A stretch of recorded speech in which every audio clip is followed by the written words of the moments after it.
Khí tài Nga-Mỹ tiếp tục đối đầu căng thẳng, TASS cho biết tiêm kích Nga xuất kích, chặn máy bay ném bom chiến lược B-52 của Mỹ ở biển Baltic. Ở diễn biến khác, lãnh đạo Nga-Trung hội đàm không chính thức hơn 4 tiếng. Ông Putin nói hơi ghen tị với Bắc Kinh. Tại sao? Mỹ lên án chuyến thăm Nga của lãnh đạo Trung Quốc. Đáng chú ý, Mỹ, EU cấp gói viện trợ quân sự mới, Ukraine gia tăng niềm tin chiến thắng. Một số tin tức khác, Mỹ, Trung Quốc, Nga tranh cãi nảy lửa tại Liên Hợp Quốc về vấn đề Triều Tiên. Quốc hội Pháp tranh luận về việc bỏ phiếu bất tín nhiệm.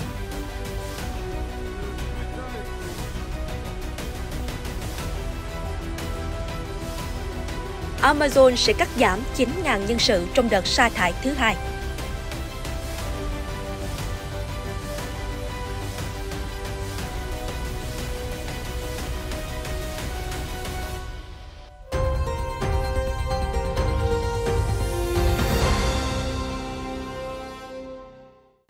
Chào mừng quý vị đang đến với chương trình Thời sự quốc tế hôm nay và sau đây là những thông tin chi tiết.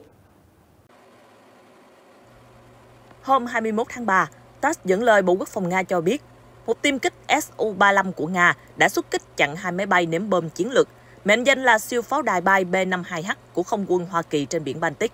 Cụ thể, vào ngày 20 tháng 3, các radar của lực lượng phòng không quân khu phía Tây của Nga đã phát hiện 2 mục tiêu di chuyển trên vùng trời thuộc biển Baltic hướng về phía biên giới nhà nước Nga.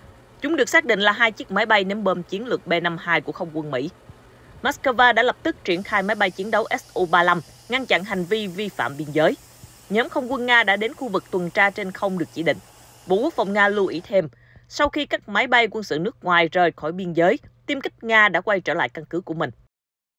Phía Moscow nhấn mạnh, khí tài nước ngoài không được phép xâm phạm biên giới Nga. Cuộc xuất kích của máy bay chiến đấu Nga vừa qua tuân thủ nghiêm ngặt luật hàng không quốc tế. Hiện phía Mỹ chưa đưa ra bình luận về vụ việc trên. Cùng ngày 20 tháng 3, Nhà Trắng đã kêu gọi Chủ tịch Trung Quốc Tập Cận Bình nhân chuyến thăm Moscow, kêu gọi Tổng thống Nga Vladimir Putin tôn trọng chủ quyền của Ukraine và chấm dứt xung đột ở nước láng giềng. Phát ngôn viên an ninh Nhà Trắng John Kirby nói với báo giới, Hoa Kỳ lo ngại rằng ông Tập Cận Bình sẽ lặp lại lời kêu gọi ngừng bắn, đồng nghĩa với việc mở đường để lực lượng Nga tiếp tục đóng quân trong lãnh thổ có chủ quyền của Ukraine. Ông Kirby nói rằng, lãnh đạo Trung Quốc nên trao đổi với Tổng thống Ukraine Volodymyr Zelensky về tác động của cuộc chiến đối với Kiev. Trong khi đó, Ngoại trưởng Mỹ Antony Blinken đã lên án chuyến thăm Nga của ông Tập Cận Bình. Ông cho rằng Bắc Kinh đang tạo cho Moscow vỏ bọc ngoại giao để phạm thêm tội ác. Việc Chủ tịch Trung Quốc với Nga vài ngày sau khi Tòa án Hình sự Quốc tế ban hành lệnh bắt giữ Tổng thống Putin cho thấy, Bắc Kinh nghĩ rằng Điện Kremlin không phải chịu trách nhiệm cho những hành động tàn bạo đã gây ra ở Ukraine. Thay vì lên án, Trung Quốc tạo thêm vỏ bọc ngoại giao để Nga tiếp tục gây tội ác, ông Blinken nói. Thời gian qua, ông Tập Cận Bình đã thể hiện Trung Quốc có thể nắm vai trò kiến tạo hòa bình, dù vẫn tăng cường quan hệ với đối tác Nga. Bắc Kinh đã đưa ra một đề xuất gồm 12 điểm để giải quyết cuộc khủng hoảng Ukraine, nhưng phương Tây bác bỏ và cho rằng đó là mưu đồ để kéo dài thời gian, để Nga tái tập hợp lực lượng và củng cố quyền kiểm soát ở các vùng đã chiếm đóng của Kiev.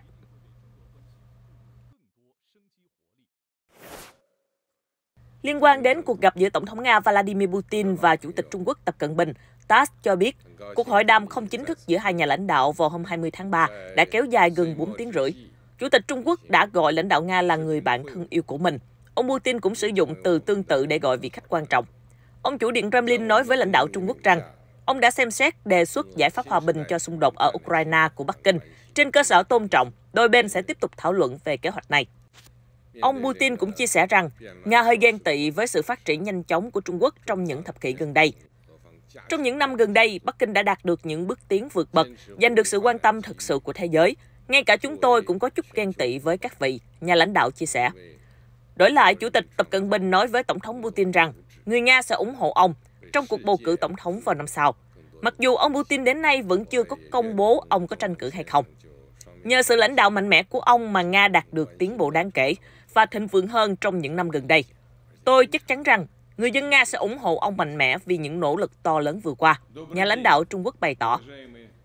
Phát ngôn viên Điện Kremlin Dmitry Peskov sau đó giải thích, Ông Tập Cận Bình không chia sẻ cụ thể về việc ông Putin sẽ tham gia cuộc bầu cử năm tới. Điện Kremlin chia sẻ với Bắc Kinh về niềm tin vào sự ủng hộ mà người dân Nga dành cho ông Putin. Trợ lý của Tổng thống Nga, ông Yuri Usakov lưu ý, Điện Kremlin đặc biệt coi trọng các cuộc đàm phán trực tiếp giữa hai nhà lãnh đạo, vì họ dự kiến thảo luận về những vấn đề quan trọng nhất.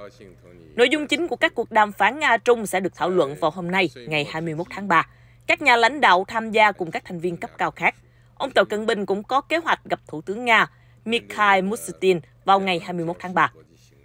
Ông Tập Cận Bình là nhà lãnh đạo đầu tiên gặp Tổng thống Nga kể từ khi ông Putin bị Tòa án Hình sự Quốc tế ICC phát lệnh bắt giữ vì cáo buộc vi phạm nhân quyền.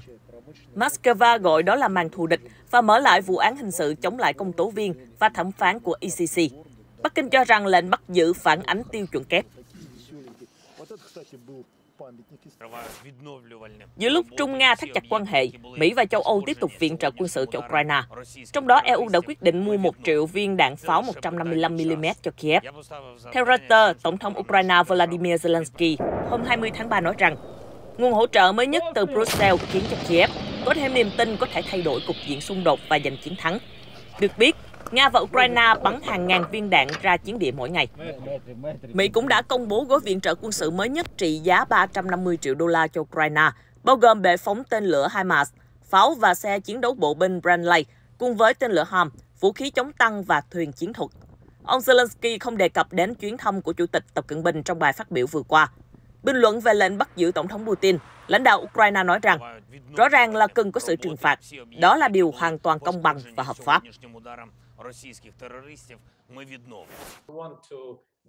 Bình luận về gói viện trợ quân sự mới trị giá 350 triệu đô la mà Hoa Kỳ dành cho Ukraine, Đại sứ Nga tại Mỹ Anthony Antonov gay gắt. Washington bị ám ảnh với mục tiêu gây ra thất bại chiến lược cho Nga. Với những động thái vừa qua, Mỹ chỉ đang thúc đẩy Ukraine tiếp tục có những hành động cực đoan khủng khiếp.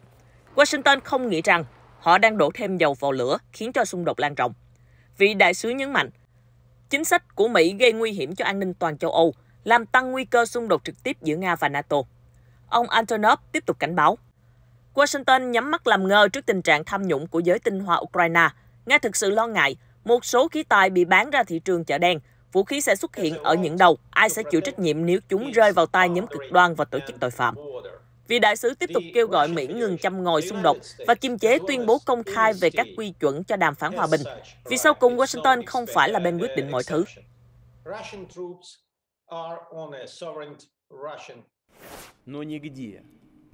Ở diễn biến khác, hôm 20 tháng 3, Nga đã đưa ra các điều kiện để nước này đồng ý gia hạn thỏa thuận ngũ cốc ở Biển Đen.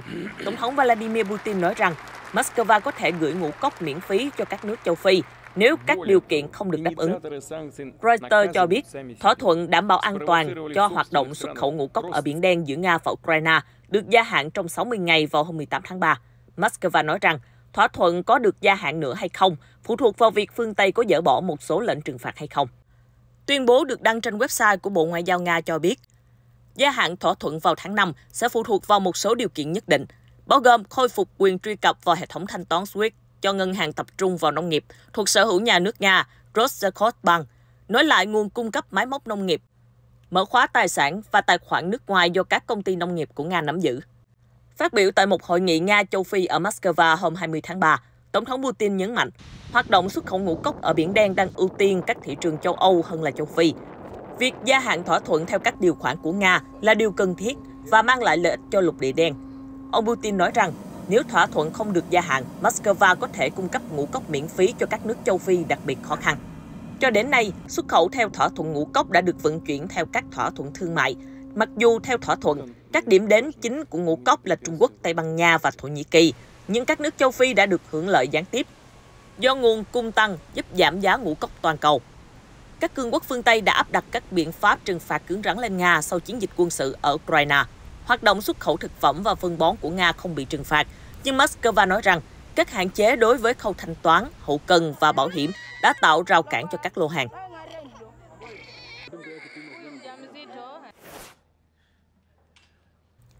Chuyển sang tin tức đáng chú ý khác. Theo Reuters, Mỹ và các đồng minh đã lên án các cuộc tập trận tên lửa gần đây của Triều Tiên tại cuộc họp Hội đồng Bảo an Liên Hợp Quốc vào hôm 20 tháng 3.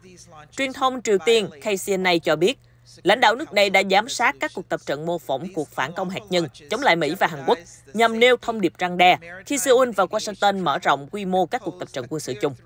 Hoa Kỳ, Trung Quốc và Nga đã tranh cãi trong cuộc họp về việc bên nào phải chịu trách nhiệm thúc đẩy Triều Tiên tiến hành hàng chục vụ phóng tên lửa đạn đạo và phát triển chương trình vũ khí hạt nhân.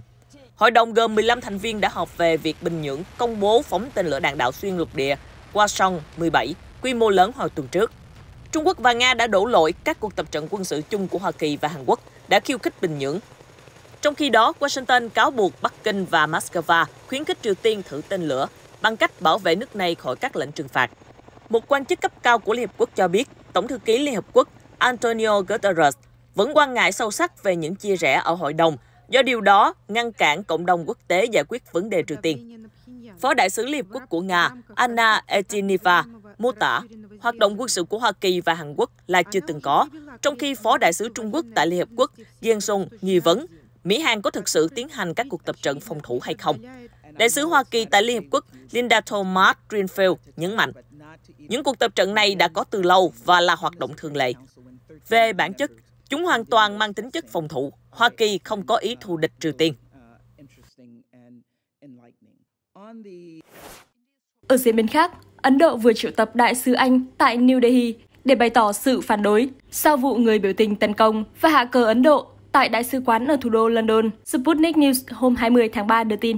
Theo các video được đăng tải trên mạng xã hội, một nhóm người ủng hộ phong trào ly khai Khalistan đã biểu tình bên ngoài đại sứ quán Ấn Độ ở London. Sau đó, một trong những người biểu tình kéo cờ Ấn Độ xuống từ ban công tầng 1 và thay thế bằng cờ của chính quyền ly khai Khalistan. Sau vụ việc, Bộ Ngoại giao Ấn Độ cho biết, mặc dù đại sứ Anh tại New Delhi, bà Christina Scott bày tỏ sự phản đối mạnh mẽ đối với những hành động cực đoan nói trên, New Delhi không thể chấp nhận sự thờ ơ của chính phủ Anh đối với sự an toàn của các cơ sở ngoại giao và các nhân viên Ấn Độ đang công tác ở Anh. Chính phủ Anh phải giải thích rõ ràng tại sao các phần tử này được phép xâm nhập và bắt giữ những ai liên quan đến vụ việc, Bộ Ngoại giao Ấn Độ cho biết thêm. Về phía Anh, thị trưởng London, Sadiq Khan mạnh mẽ lên án các hành vi bạo lực và phá hoại vừa xảy ra. Đồng thời, phát ngôn viên Sở Cảnh sát Metropolitan cho biết, các sĩ quan đã đến hiện trường nhưng phần lớn những người tham gia biểu tình đã giải tán trước khi cơ quan chức năng có mặt. Một cuộc điều tra vừa tiến hành và một người đàn ông đã bị bắt giữ sau đó. Được biết, một số tín đồ đạo Sikh ở Ấn Độ muốn thiết lập một nhà nước độc lập với tên gọi là Khalistan ở khu vực Punjab. Phong trào Khalistan bị chính phủ Ấn Độ xem là phi pháp và mối đe dọa an ninh quốc gia nghiêm trọng. Tuy nhiên, phong trào này vẫn đang nhận được sự ủng hộ từ một số tín đồ trong và ngoài Ấn Độ.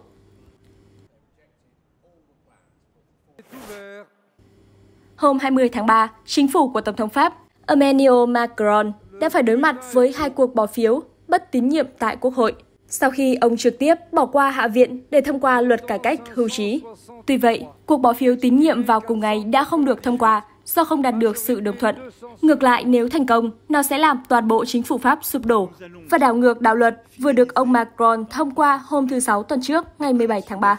Về lý thuyết, để có thể lật đổ chính phủ đương nhiệm, các đối thủ của ông Macron cần phải đạt được đa số phiếu tổng cộng là 577 phiếu trong một liên minh trải dài từ cực hữu đến cực tả.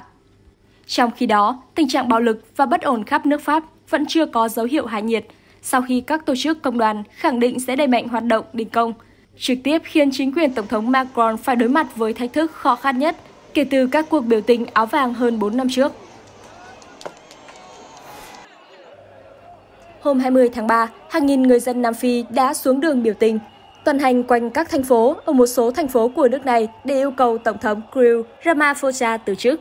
Lực lượng an ninh đã triển khai canh giữ các trung tâm thương mại và một số tuyến phố để ngăn ngừa bạo lực và cướp bóc. Cuộc biểu tình lần này do Đảng những người đấu tranh cho tự do kinh tế theo chủ nghĩa Marx dẫn đầu. Đây là đảng phái của những người Nam Phi da đen thuộc tầng lớp lao động nghèo, vốn không có nhiều tiếng nói trong chính quyền nước này.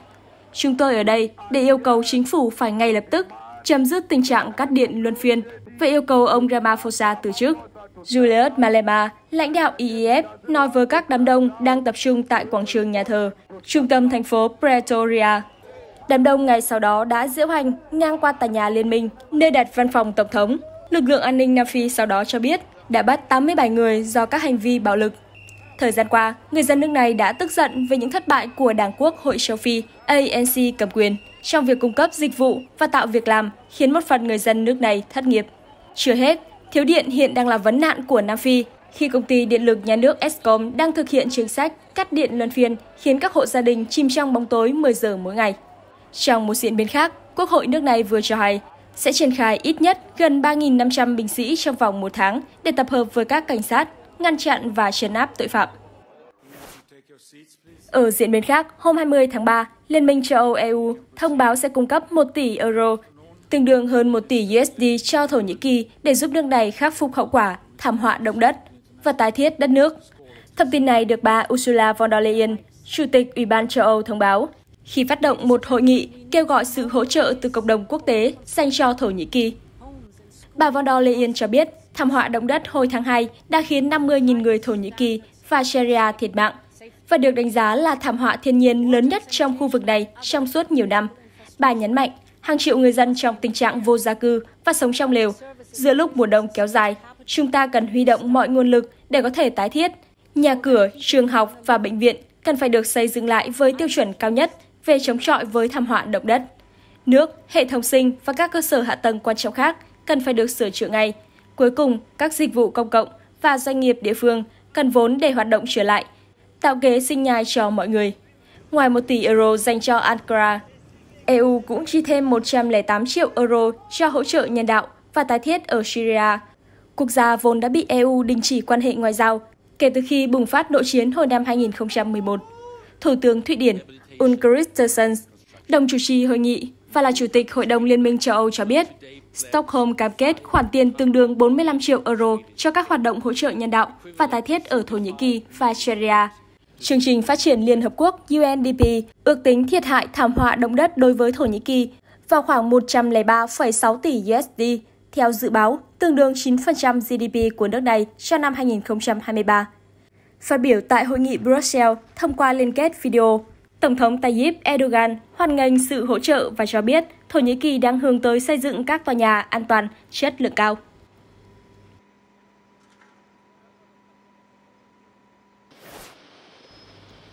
Hôm 20 tháng 3, Tập đoàn Thương mại Điện tử Amazon cho biết họ sẽ tiếp tục cắt giảm 9.000 việc làm trong đợt tái cơ cấu sắp tới, qua đó trở thành công ty thứ hai trong nhóm Big Tech tiến hành sa thải nhân sự lần thứ hai.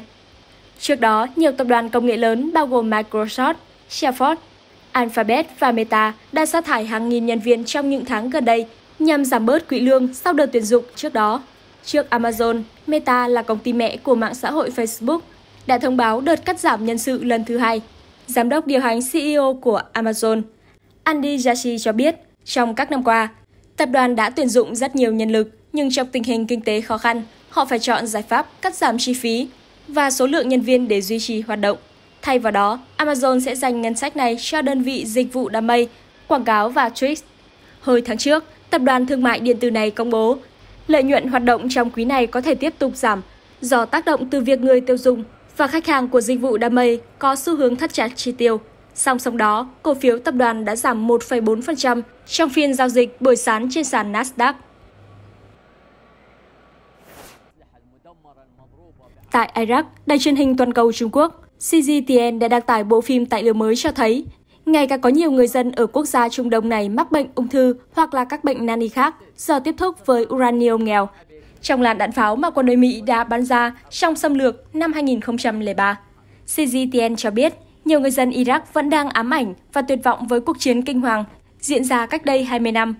Bộ phim tài liệu của CGTN được đăng tải có nội dung là Di sản chiến tranh, Iraq sau 20 năm, ghi lại những lời chia sẻ của bà Basra, một bà mẹ 4 con đến từ thành phố Basra, miền nam Iraq.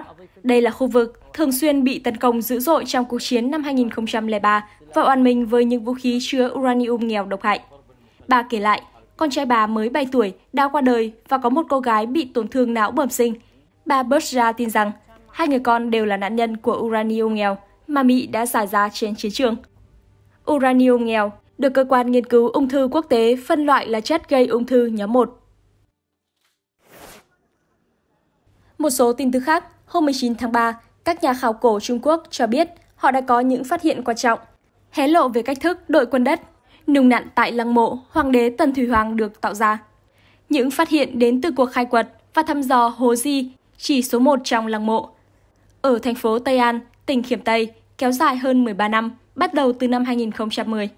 Hiện tại, tiến độ khai quật chỉ mới đạt hơn 400 mô trong tổng số 14.620 m2 của hố, tức là chỉ chiếm 3%.